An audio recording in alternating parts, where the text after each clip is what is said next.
Okay, this is going to be an update video on a couple of things that I've added into the workshop. It's been about 5 months since I filmed those final videos, and I've added a few things into the workshop, so I just wanted to go over some of them with you.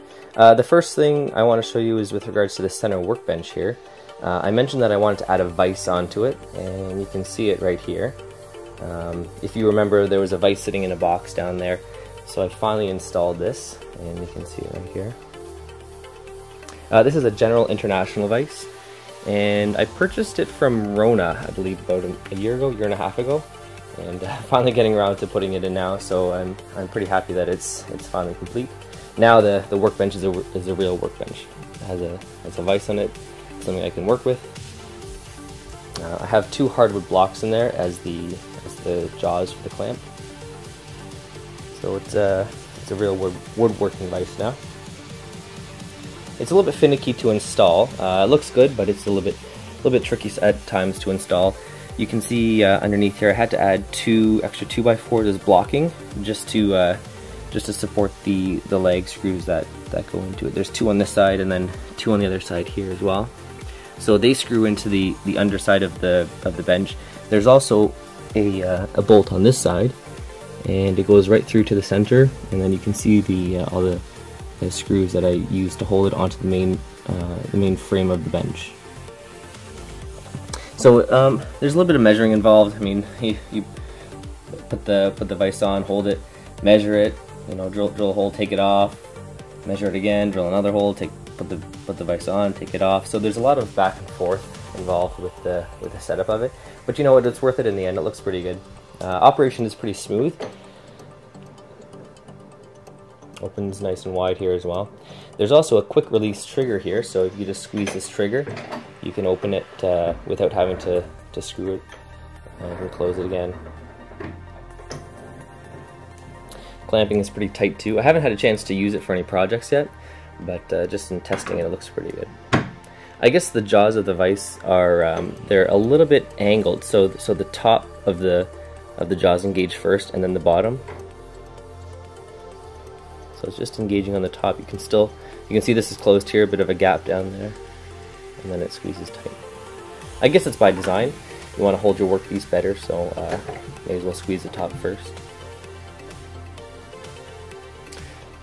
But yeah, I forgot what kind of hardwood this is. I had it sitting up on the wood shelf there for quite a while, so I thought I'd use it. Nice thick pieces here, and just put a bevel on the end to kind of round it off. But yeah, I'm pretty happy with the result. Looks pretty good.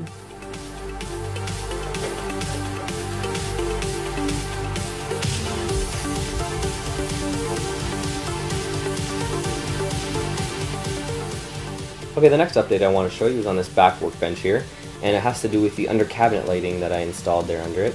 On the plans, I did always have a light there drawn in. I didn't know exactly what to do with that light at the time of construction, so I had shown you that there was just a wire coiled up in the ceiling, and I said I would get to that later if I thought of something. So as a result, I thought of maybe just some low profile lights underneath the cabinet there, and I went with some LED lights. So let me just show you a close up here.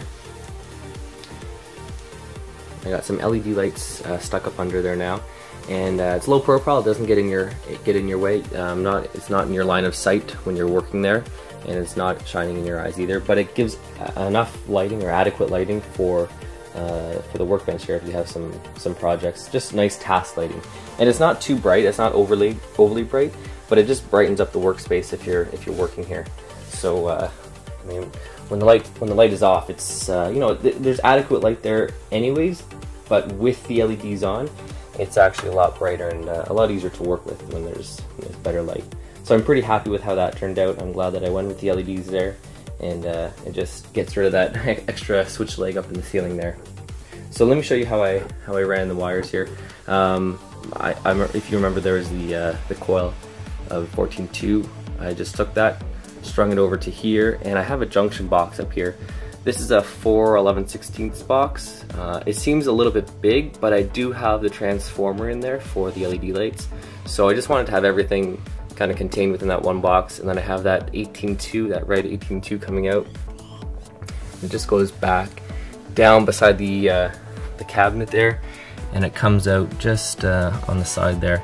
And that's where I have the wire soldered into the LED strip.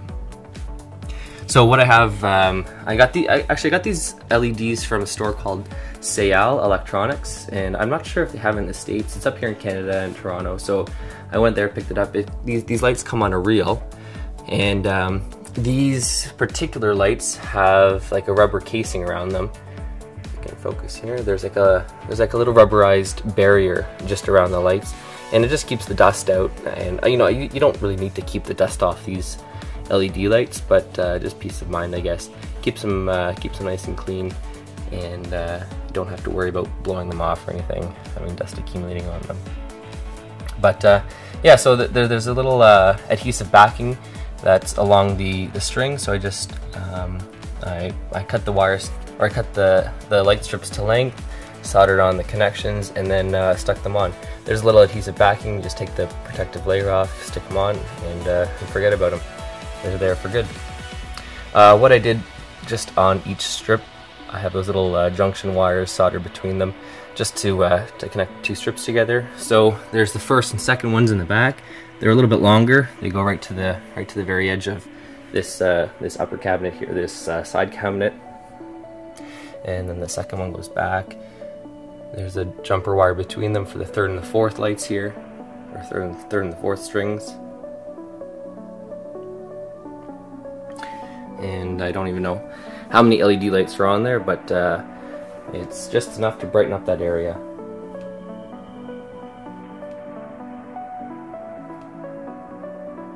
So again, a nice result, nice bright lighting, and works perfectly in that spot.